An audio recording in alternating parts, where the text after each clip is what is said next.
We're all set. I believe we're live. Hey, Hi, everyone.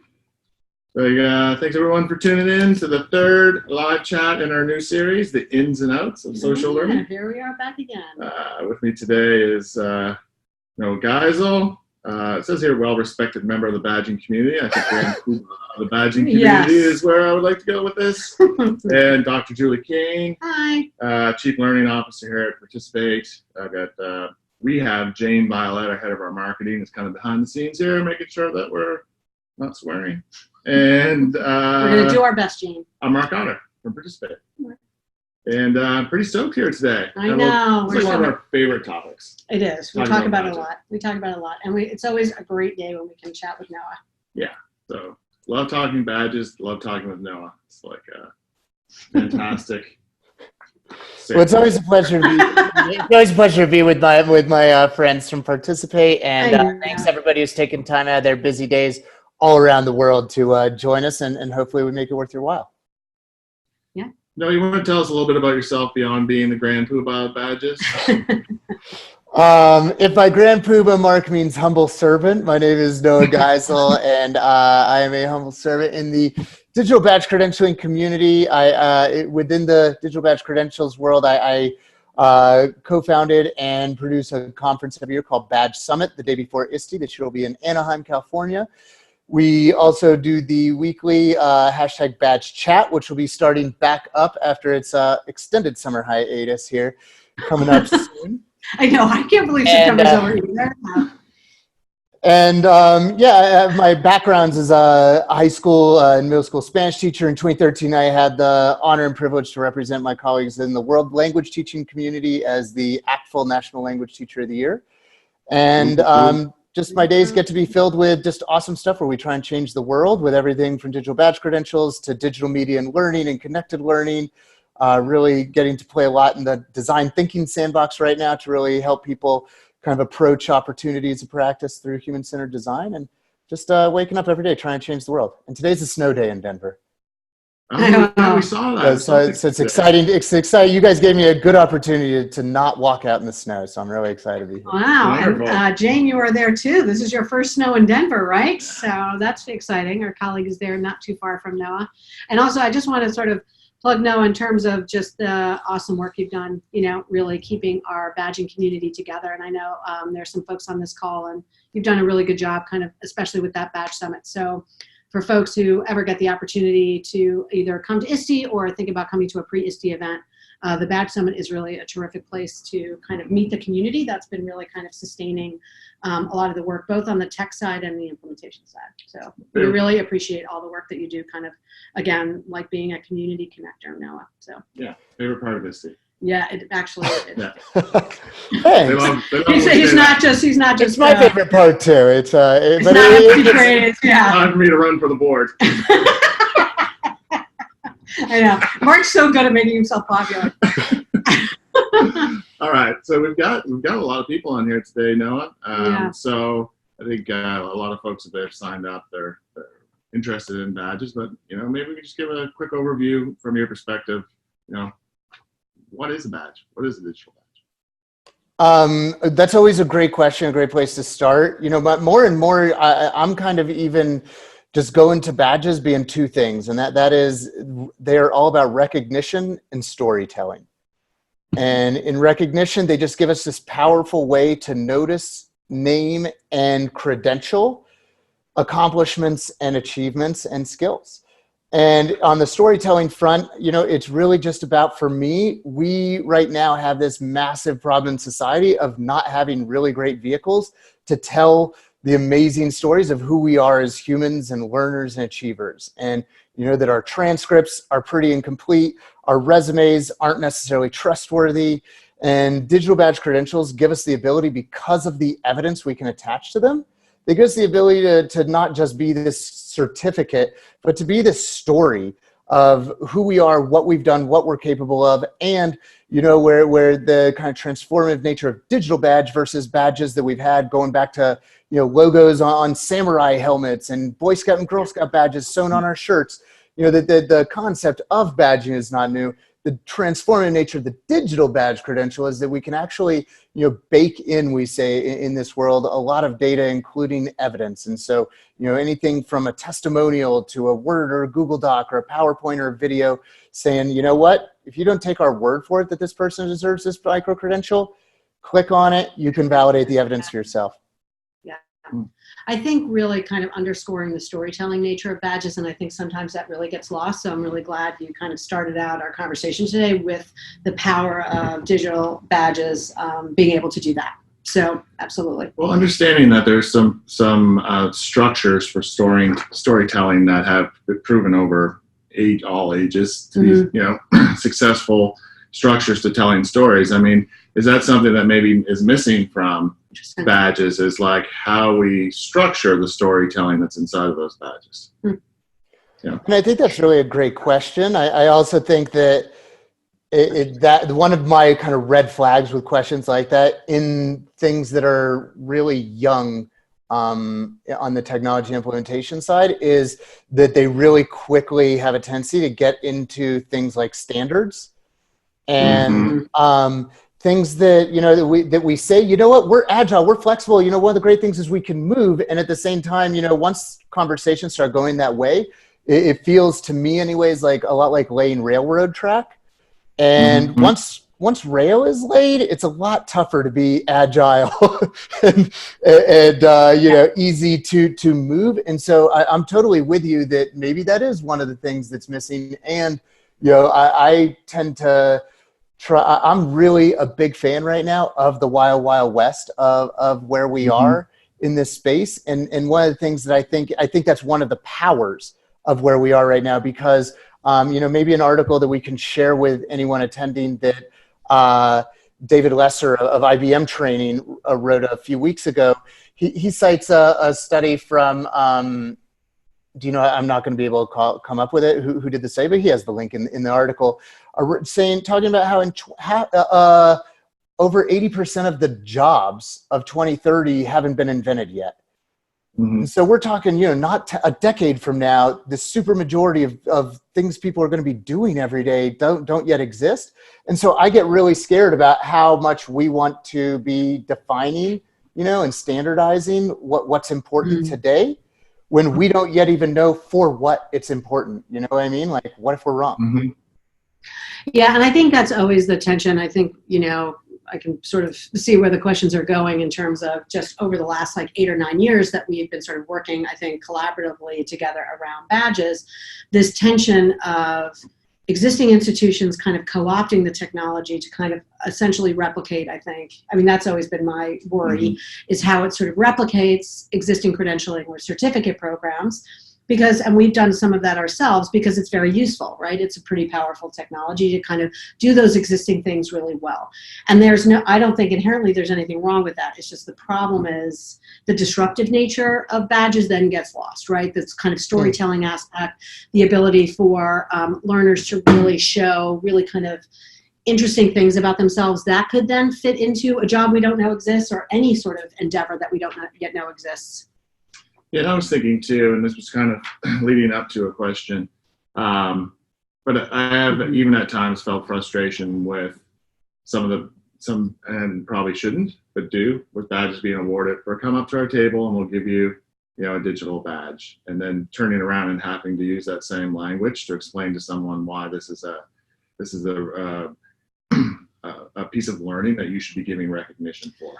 Yeah, I mean, I think where we get a little bit lost in that conversation is the word badge. I feel like even here at Participate, I do think there is, people kind of get stuck on that word, and it really is just about what the technology can afford. So the technology can both afford that kind of easy recognition that you get for just participating in something, all the way to literally baking a dissertation into it. I mean, I think that is some of the tension of the badge, is that it can really pretty much, the flexibility of that technology can do all of those things. So it's almost up to us to figure out, is there a nomenclature that makes sense for an organization where those distinctions can be made? And we kind of then, I think that conversation around rigor can be addressed better than when they're all lumped together, you know? I'm totally agreeing with you on that, Julie. And I think that actually is a really great segue to Cindy's question that I think all attendees are able to see around, how do we remain agile and at the same time provide structure and safety that many teachers desire? And, if we really want to go, meta, just to honor Mark's proclivities, is, I think we can also tie this right back to where he was going for the need for storytelling, and that's that, I think that one of the really exciting developments of where things are going in this space is this notion of pathways. And that, that there's now on the technology side, the ability for, that there's been talk of something called stackable credentials. And that can mean a lot of different things depending on whose white paper you're reading. But, Cindy, let's just say that we are, within a teacher credentialing program, we have our traditional, linear way of here's the 10 classes you're going to take. You're going to choose 2 of these 5 electives, and then you're going to be that, there's your program. What if we, have this sort of modular thing where we can bring in other pieces that can stack together? And, if we start to think of that storytelling as the journey of our learning, it can not just be talking about where we've been, but also help us kind of goal set and monitor where we're going towards an end. And, I think that, can both satisfy the needs of people who want things like personalized learning. Like, hey, I'm doing this stuff that really matters to me and is driving my learning. I think I should get recognized for that in my program. As well as the kind of people who really prefer the kind of more structural, I don't need to be creative about this. I don't want to get conceptual. I like having this structural path laid out for me, that it allows for both of those to really coexist really nicely under the same umbrella. What do you all think of that?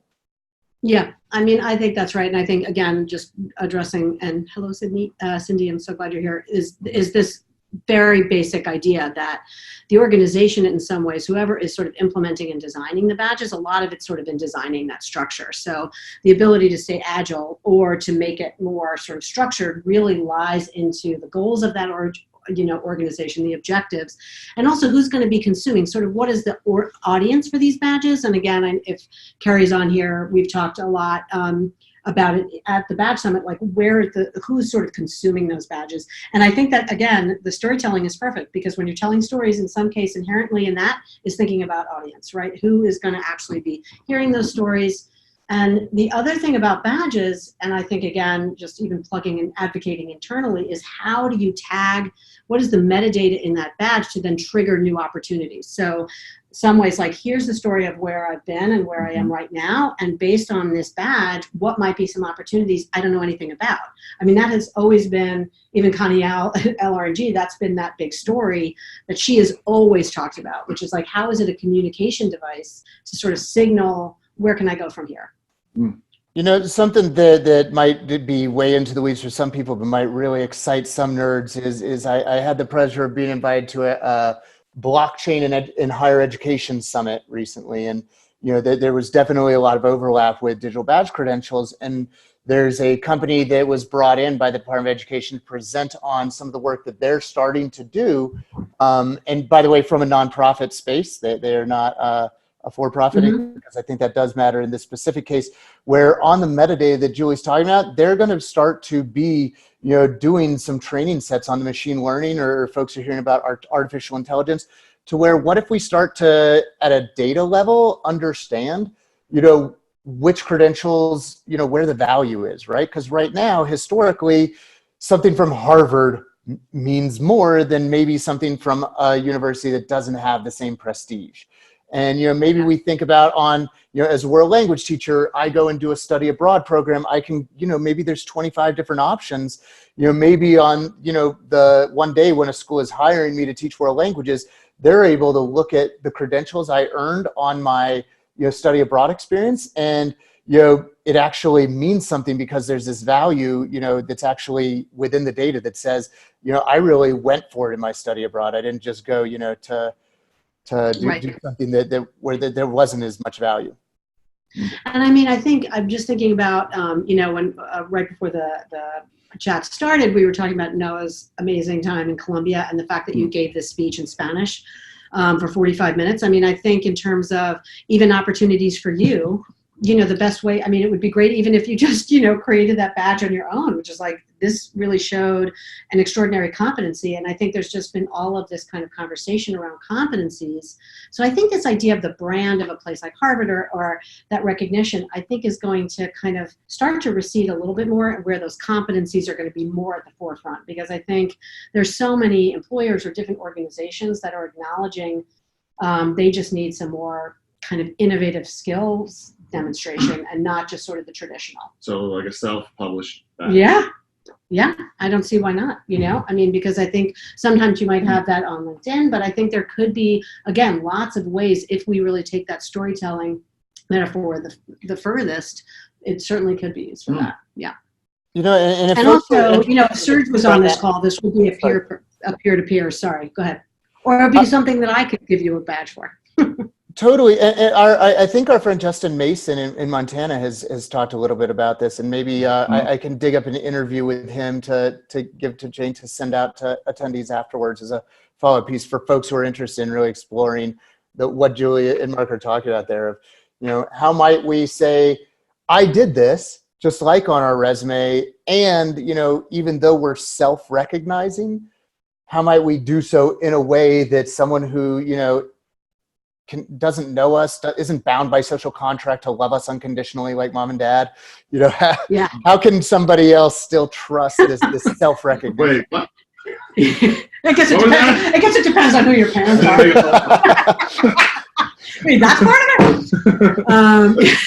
Someone told me something today. Yeah, I mean, I'm seeing a couple of comments, and Ilya is on around, as folks move around. So teachers might move around to schools and districts. How might they show, badges have always, the power of the badge has always been that portability, which is whether you're working in a place for a bit of time and you want to sort of try new opportunities, the badging is a perfect way to kind of represent yourself, again, in those stories and those different competencies. So there's no question that it has value in that, for sure. Yeah, I always liked that idea early on, in the early days when we would be talking about portable reputation. Yeah. So you build a reputation on Amazon as a vendor, and then I go to sell on another platform, and I'm starting from day one again. I'm building my reputation. Like, what a reputation, for example. Yeah. And I think also, there's no question that teachers do, a move to district, but then what about the teacher? I mean, I remember when we started out in digital badges back in like 2011, the thing that really excited me was like, what about the teacher that wants to stay in the classroom, maybe where they are, but is feeling sort of locked in without opportunity? I think, just going back to ISTE, that place is stocked with teachers who, given any opportunity, might stay in the classroom, but never were able to sort of shine in their classrooms and have leadership opportunities. So at that point, I thought badges would have the power to kind of, again, trigger those new opportunities, even if you stayed put. Yep. Right. So it's absolutely, there's no question, it's great as a resume, but I also think if you are staying put, how does that, again, reputation build so you can do different things, even if you don't get a new job? And I think for people who are in a place of, getting ready to flip over a napkin and do some, initial designing around, what might this look like within their learning community, Julie's point is probably the most important takeaway from today's talk. And that's what's in it for the earner. That it is inevitable that someone is going to raise their hand and say, why should I care? And, right. And more than likely, there's some value proposition, like what Julie said. Is it not just a recognition? Is it also something that is opening up other doors of opportunity, that have value, whether it's a Starbucks card or it's the opportunity to attend a conference, or it's, career laddering, whatever it is. If there's not a value proposition, there needs to be something that's a compelling response to the why.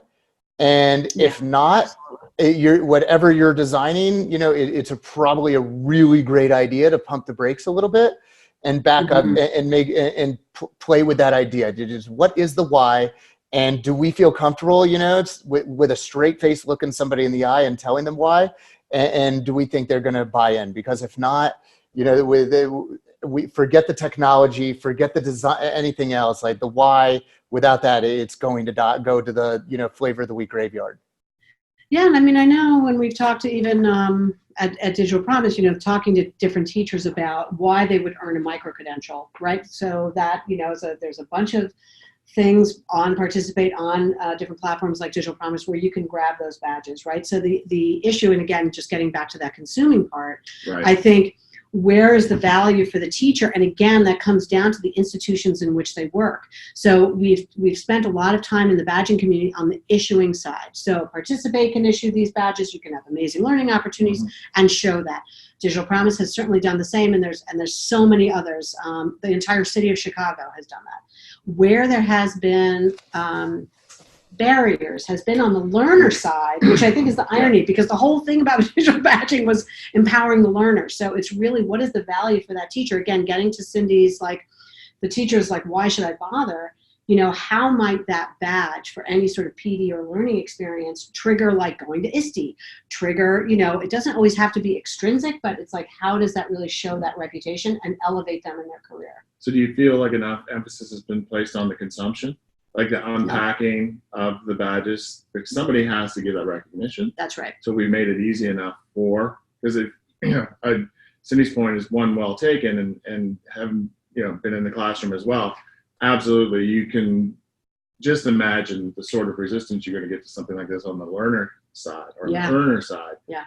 But I also think about my time in HR departments. Yeah. What does that look like when I've got 15 badges coming in and I need to make a decision about someone's job? Right. And so I think I think, now I'd be curious just about talking about your experiences in school districts, sort of talking to that, because I know you've done some system level design. So I'd just be curious about your experience there. I mean, so I think there's a lot going on there. I think that, on the student side, we have anecdotal evidence from, like you talked about in Chicago, we heard it this summer in Pittsburgh. I'm seeing it here in Colorado and in New York. To be honest, the young people aren't necessarily caring about the badge. What they care about is the value proposition. And so, that is, the badge, it might be nice, it might be a little shiny, but that's not what's motivating them. That's the anecdotal evidence that we're already seeing. On adults, I think it's definitely more of a mixed bag. I definitely think that the shininess we're definitely seeing is an attraction. And I'm not necessarily going to bet the farm on that continuing to be a thing. I think that there's a bit of novelty right now that will wear off. And so we will get to a point where it does matter, the value proposition. For folks like Cindy who are asking, okay, like, how do I get them to buy in? What are the types of things, that there's lots of folks out there who are dabbling in this sandbox and sharing their stories. Randy Squire is a superintendent in a small school district in New York where, he, without any requirement, is getting somewhere around the order of 90% of teachers opting into professional learning badges.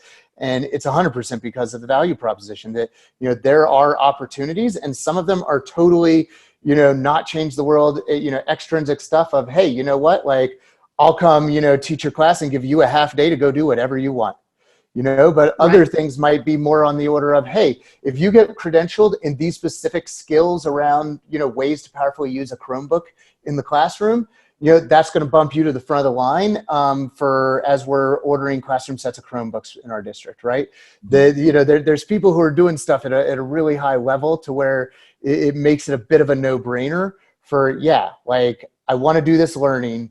I want to get credentialed for this learning because all of a sudden my credential is going to act as a form of currency that I can spend to help unlock opportunities or, things that are important and valuable to me. Yeah, and I think Carrie, I'm just looking at the chat now, and you might be able to see that too, which is you had asked Carrie Lemoy, and again, she's some of our badging experts on this webinar, chat, so I'm glad a lot of people are here, is in terms of, you kind of just basically encapsulated what consumption means. Like in that instance in New York, right, that superintendent is like, those opportunities, they know that the teacher knows, as I'm going through these learning opportunities, which should have value in and of themselves, he's consuming those badges. He, as the superintendent, is understanding what those teachers are doing and sort of, again, triggering these other opportunities. So it's not a lot, he's both taking in the badge, analyzing it, and then sort of seeing what opportunities are there for teachers given those achievements. Yeah. And then, as we expand to the greater, just world at large, as Mark was talking about, human resources, right? Your HR representative is going to be a consumer of credentials. And as Carrie points out, the machine readable piece is something that probably what makes it sustainable, but this is why I'm so all in on this, being not, in danger of being a flavor of the week, because it's not some K-12 or higher ed, fix that the real world didn't ask for. There's a very real problem in the real world of we aren't good at hiring, right? Like that there's just tons of data that says the best thing we're good at doing in interviews is knowing whether or not we're going to like this person after we hire them. That we're not that great at predicting, is this person actually going to be the best fit for us?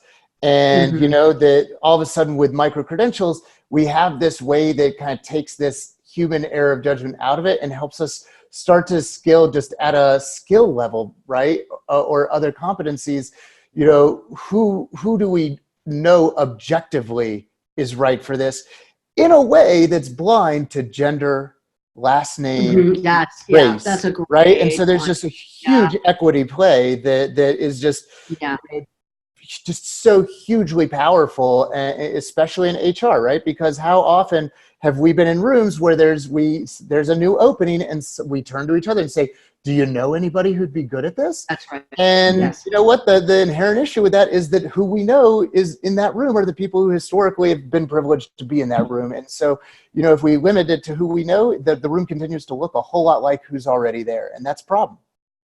That's a great point.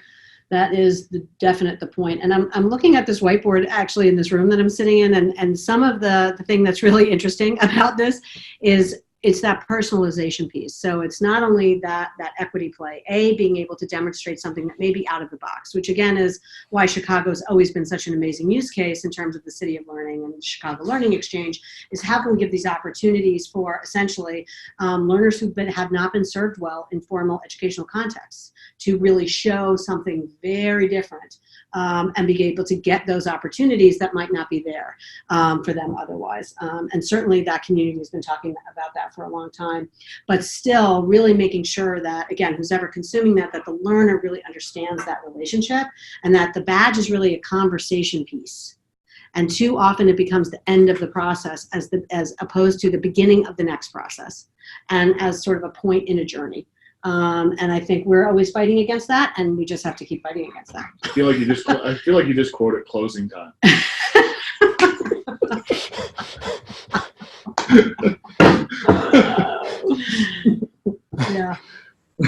Yeah. Let me switch up a little bit as while you were racing to get here. Yes, I know. Noah and I and underestimated the traffic in the triangle here. Yeah, we were discussing a bit around our topic from last week, connected learning. Yeah.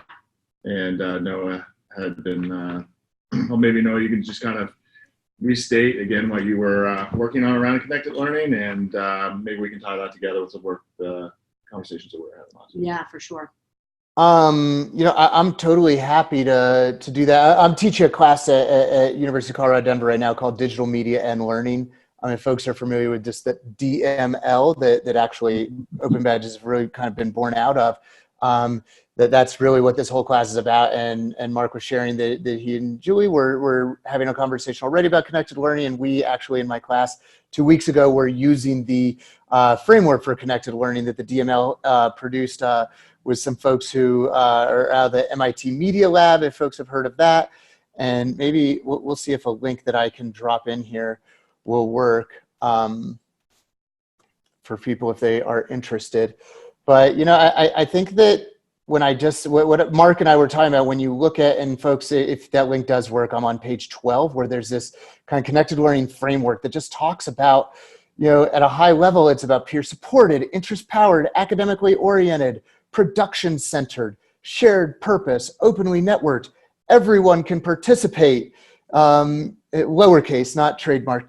Learning happens by doing, challenge is constant, everything is interconnected, fostering engagement and self-expression, increasing accessibility to knowledge and learning experiences, expanding social supports for interests, that, learning isn't constrained by 2 bells and 4 walls, and expanding diversity and building capacity. And know, I won't read more to people, but beyond that, you know, you can read for yourself there on page 12. But, you know, when I look at those things and think about, you know, how learning must change and is already really changing in order to meet the needs of preparing, you know, learners for success in 2020 and beyond, you know, for the jobs that don't yet exist, you know, I think, you know, as great as maybe Common Core standards are, as great as, you know, name it is, when I read those, you know, 12, 15 kind of bullet points, that to me is, you know, if we're doing that in our learning, you know, that we're going to serve students well, right? If students are experiencing, if they're coming into classes with that as their checklist every day, and they're like, yep, my teacher's hitting it, you know what, those students are going to be fine.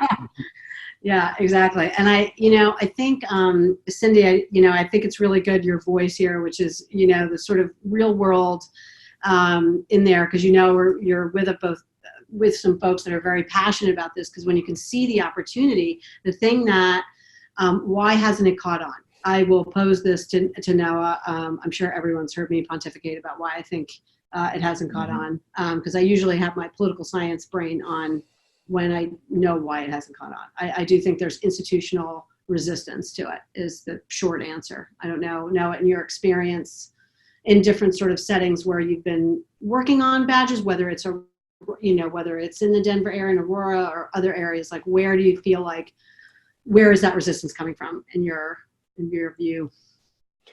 So two things. Number one, I do think that the perceived resistance might not be as much as we really think it is. You know, when we talk about, you know, less than 10 years in, you know, for something that's, you know, kind of radical for a lot of people, I think once people get into it, it really feels a lot less radical and more just kind of common sense. But, you know, initially it does feel radical. And so, you know, I think that does take time and doesn't happen overnight, right? Like, cars were around for decades before seatbelts were standard.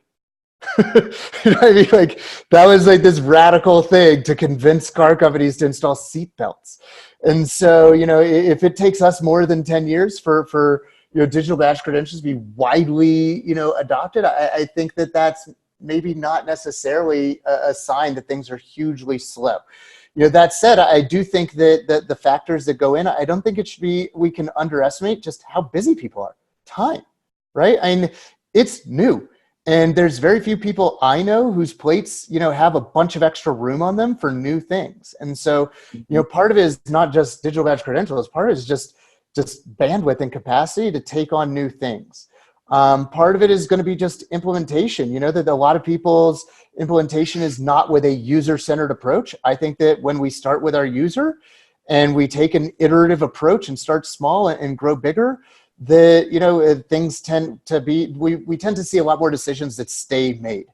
And I also think that, you know, for all the perception that they aren't being widely adopted, you know, I think there's actually a lot of evidence that they kind of are. You know, I mean, Salesforce alone, which I know people may not have heard of Salesforce, but they're one of the biggest, most important companies in the world. Their conference is attended by 170,000 people in San Francisco every year. Like, Salesforce is a massive company. They've issued over 1 million badges without advertising.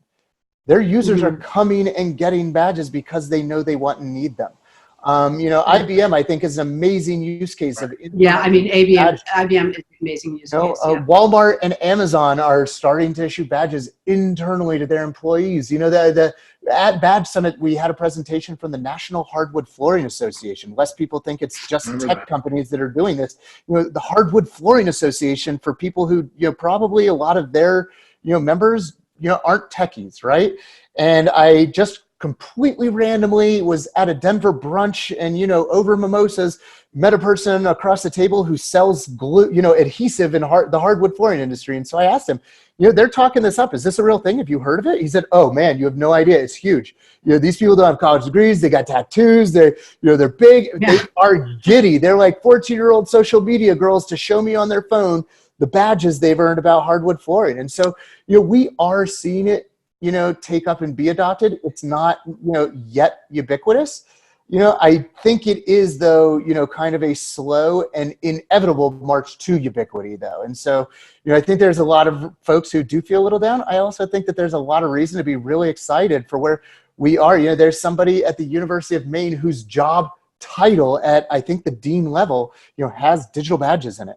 When we have, the #1 university in a state that's trying to build a pre-K through the rest of your life credentialing system, that sends a huge smoke signal up that they're all in if they're creating a full-time position with that in the title. So I'm pretty optimistic. Yeah, and go ahead. I was just gonna say, so is this a case, do you think, of maybe pre-K-12 education just being slightly behind where some other industries currently are with digital badges? And I think I saw a point from Cindy there as well. If that is the case, is that inherent in the system, or is this a PR issue? Is this a PD issue?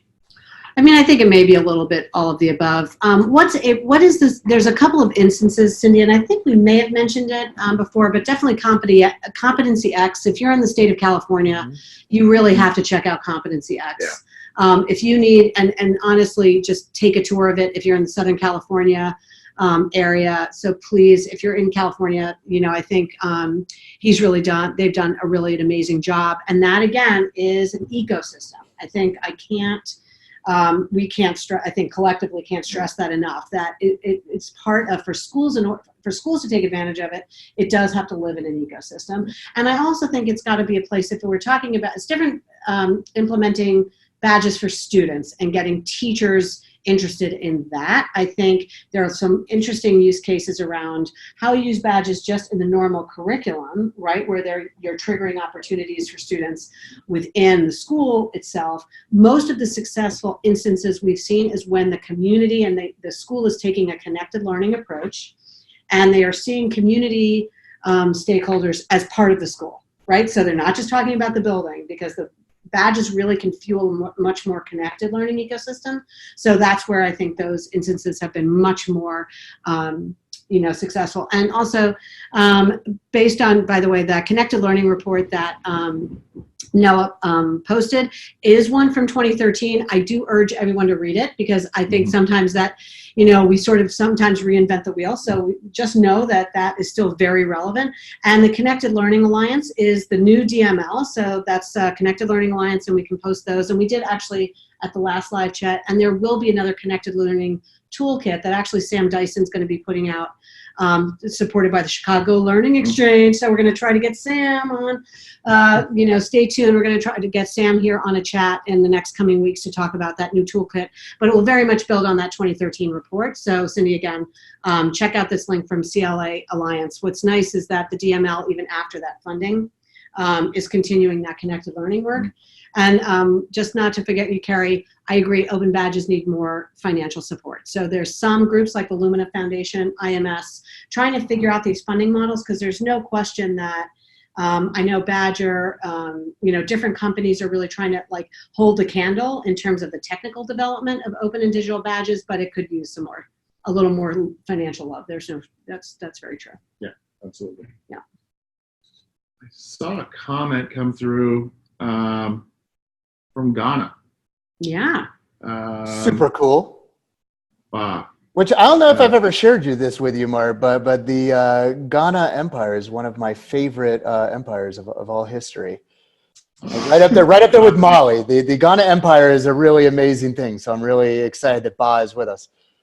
My favorite professor of all time was from Ghana as well. The probability theory and statistics professor, and that's awesome.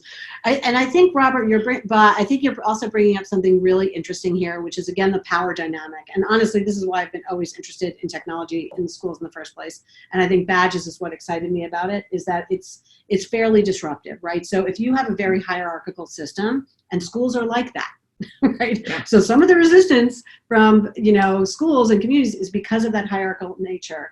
And schools that really want to empower teachers are kind of going to be more inclined to take these risks than those that are unfortunately putting teachers in a place where they lack agency and autonomy. And I think that's where sometimes the barriers can be, what is the kind of institutional culture in which teachers are in. And I see from your comment that teachers are sort of potentially kept at a level in a lot of places, and not only around the world, but certainly in the US, where, again, they're sort of low rung on a ladder, and the power of the badge then, is not there for them. And to Noah's earlier point, the plate is the fullest. You know what I That's mean? right. Yeah, exactly. So they just sort of give up on it. Yeah, I agree.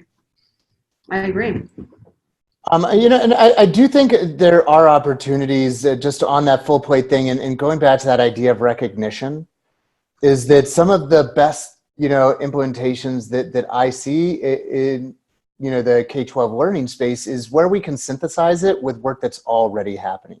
Yeah, right. So in Aurora Public Schools, where we have, we're credentialing all these, 21st century and essential skills. Part of it is not, hey, teachers, can you bend your instruction to meet, the descriptions of these digital badge credentials? It's about, we have this positive assumption that you're already doing amazing standards-based 21st century learning in your classrooms.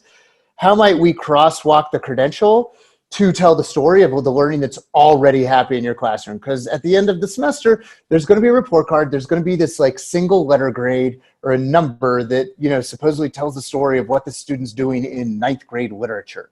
Right. But in there's all these other things that aren't being told, like their, communication skills, their, presentation skills, their collaboration skills that actually do matter to HR, right? When they are in the real world. And so we're equipping teachers with the ability to recognize, to notice, name, and credential stuff that actually matters.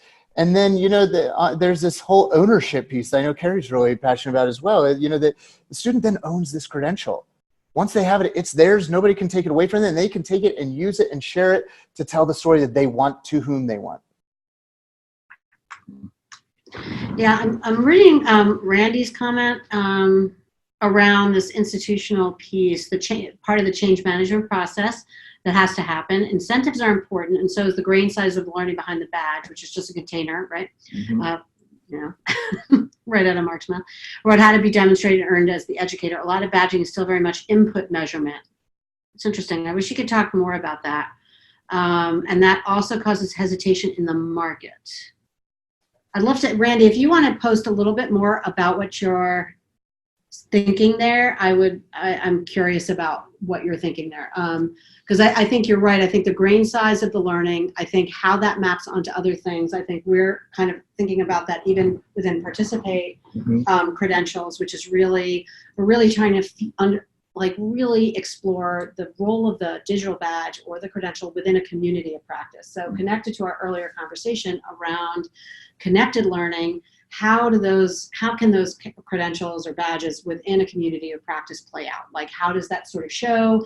How does that, how does that appear? How does that connect people within a larger community? Again, back to the opportunities within even that community of practice. Like, again, really, I'm hoping that we can do that even here internally at Participate, is really, given that we are such believers in communities of practice, that we can really kind of focus on that, both in the tech development, but also in the implementation in terms of how you support peer learning and social learning, and not just sort of credentialing something after the fact, right? Totally. And I'd also would love to hear a little bit more from Randy on this to make sure we're understanding where he's going on. Yeah, I think his change management piece, though, is really important.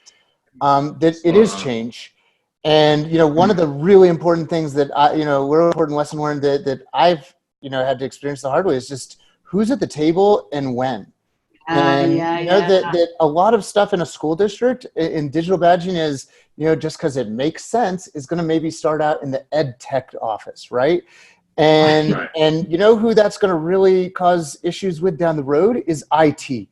Because IT inevitably is going to be told to dig a big old ditch, and then later on be told to fill it in and dig another ditch 5 feet over. And they're going to say, if you'd only had us at the table earlier, we could have told you the ditch needed to be over here. And so, just being really smart about having a really open, design process from the beginning. And, another one that's really key, and our colleague Peter Thorsett at University of South Florida, I think is just a perfect example of this, is your communications office should be involved from day one. And just, Cindy had a point about, the messaging, the value of the teacher championing it to students, the value of, principals championing it to teachers, but also, parents. You know, we had in Aurora K-12, you know, we're issuing over 20,000 badges last year without a single mandate. So teachers are opting in. And, you know, I'm not going to lie and tell you that the majority of teachers are opting in yet. You know, it's still just the still kind of an early adopter set who's doing it. And you know what, a student who changed schools last year, you know, where there were no, their teacher was not badging, the parent had gotten really into their students' badges the previous year. They called the principal, one phone call from one parent to the principal. You know, that principal called the central office and was like, I need a training over here next week for my teachers, especially whatever class this kid's in, because we're going to make this happen. Yeah. And also, I think for teachers too, I mean, I think sometimes the light goes on when you're also just talking about basic principles of good assessment, you know, especially in implementing, which is like, here's a really great way to show what kids know. There is not a teacher I have not met that's like, oh, testing does not show what I'm teaching. I mean, I don't think I've had a conversation where a teacher has not complained that, you know, the accountability culture that a lot of U.S. schools are in particular, have really, you know, just completely minimized the teacher's role in assessment. Badges brings that power right back, which is like, you can design these things and you can actually show what your kids are doing that is outside of that testing regime. So I think Cindy, again, or those working with teachers, I think really changing the narrative that this gives the power back to the teacher to reframe what assessment is. And I think you can, again, I really can't underscore those points enough, Noah, in terms of the design process, that when you're thinking about badging, kind of engaging everyone into that design process is so critical. And again, making sure that you're having all the stakeholders at the table and not just a couple of folks, you know, and then everybody else gets it downstream, because then, yeah. You know, and I think what you're mentioned there like segues really nicely to the link that Carrie just dropped in for everyone around badges in college admissions, which maybe I know you had kind of earmarked that we might get to talking about the future. And you know, I'm all in on this. And if folks do read that article and want to learn more, there's a podcast called No Such Thing that Mark Lesser produces, and he has an interview with Dr. Fishman.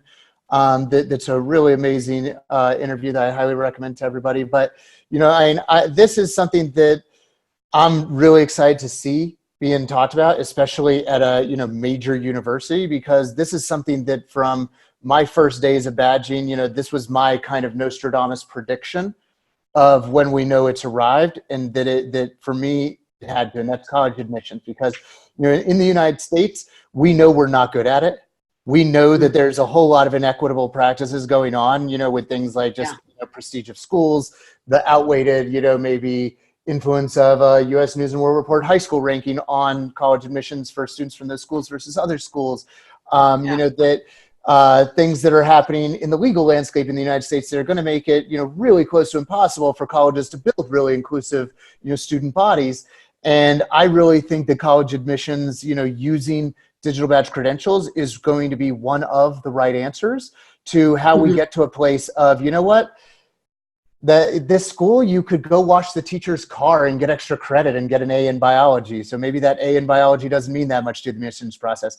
Maybe the ACT, SAT doesn't mean as much, you know, and all these different factors. But if we have credentials that we can trust, that we can attach to the, you know, Common App, for example, you know, that's my big Nostradamus prediction. And I will also share that I did get to sit at a table at the blockchain summit that I mentioned, where there were people from College App or Open, the Common App, and you know, that conversation did come up. And I can also say that there were people who work at Common App who were registered to attend Badge Summit. So I can you know, nice. I can tell you that this is something that's not, you know, all that radical an idea. People who, you know, with one press release could dramatically change the landscape forever on this are aware of this and talking and thinking about it. Do you see a potentially a blockchain strand or thread at Badge Summit? Propose it and it's in. Sure, done. All right, Carrie, you're in. Carrie, I hope you're still on the call. I think you are.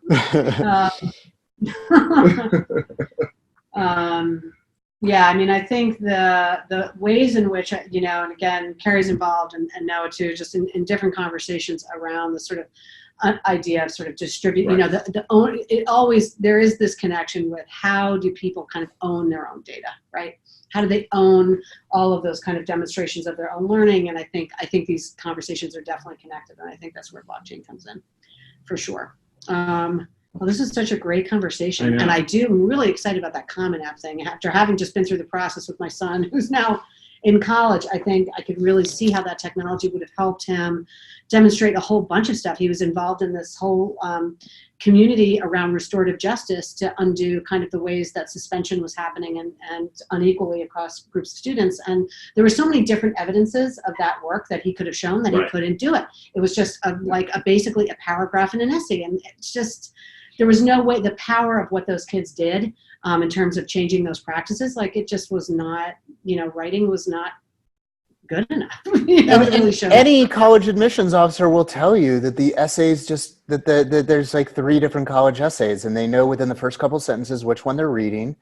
And that it's just really not that helpful in, you know, figuring out, you know, which pile an application goes in. And, you know, I think that what you're talking about is something to which people are waking up. I can share I can't share the name of the school. I can tell you that there is a university in Colorado that reached out to Aurora Public Schools to say, you know what, the names of these credentials that you're giving your students rhyme with a lot of the things that we're telling our community, our graduates are going to have these skills. And so like, there's actually, you know, a pilot in process to where they're saying, you know what if we look at this and actually create scholarships for students where, you know, getting the scholarship is on you, but the door to, you know, that gets open to the scholarship is the exclusive key is you've been credentialed in one of these skills that we also value.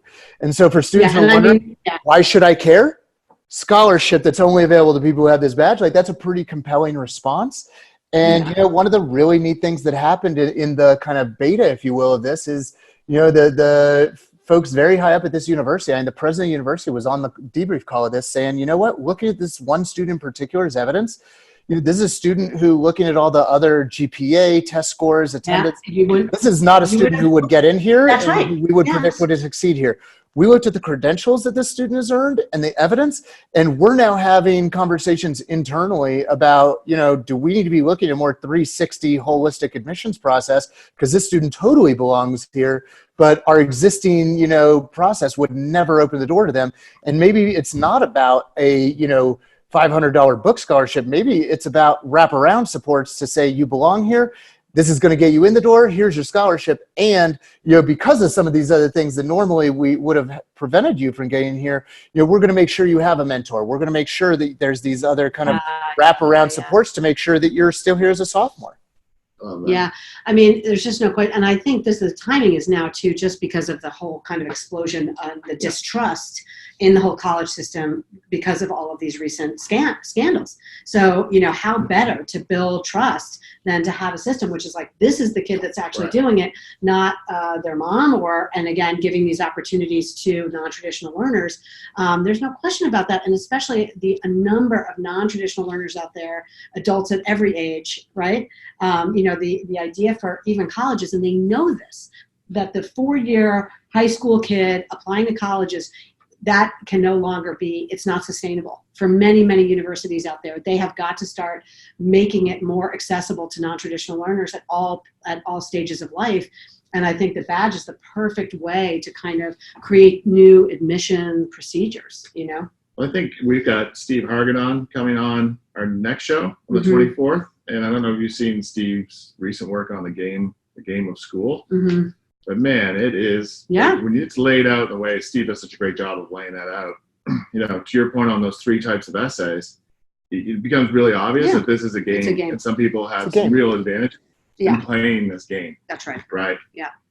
And I know we're running out of time, but Randy, I know you sort of responded to Noah and I around just explicating what your point was. And I think it's absolutely true. And I think we touched on this earlier too. If badging is just going to replicate the existing systems, I'm not sure there's a point. So if you're really trying to rethink, I mean, I'm not, again, we've been involved in ways in which districts have used it just, again, to issue PD credit, and it does work. But, you can actually then replicate just PD that sucks. It's not, the technology is not going to change that, right? It has the power, but it's really going to be in the design, the redesign. And it gives everybody the opportunity to really kind of step back and say, what's important? What is actually important here? What do we actually want students to get out of this educational experience? And use that as an opportunity to really innovate. And just a practical example that I think is going to be really familiar to anybody who's been a teacher in a public school system in the United States is, when I was in I will not name the school district, but they got a grant. They bought every teacher a new computer.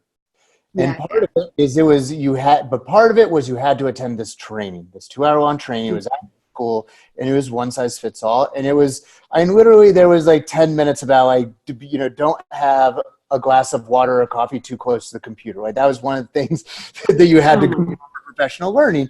And it was just a waste of time. And, as something came up, I got up and left with 10 minutes to go. They made me repeat my 2 hours.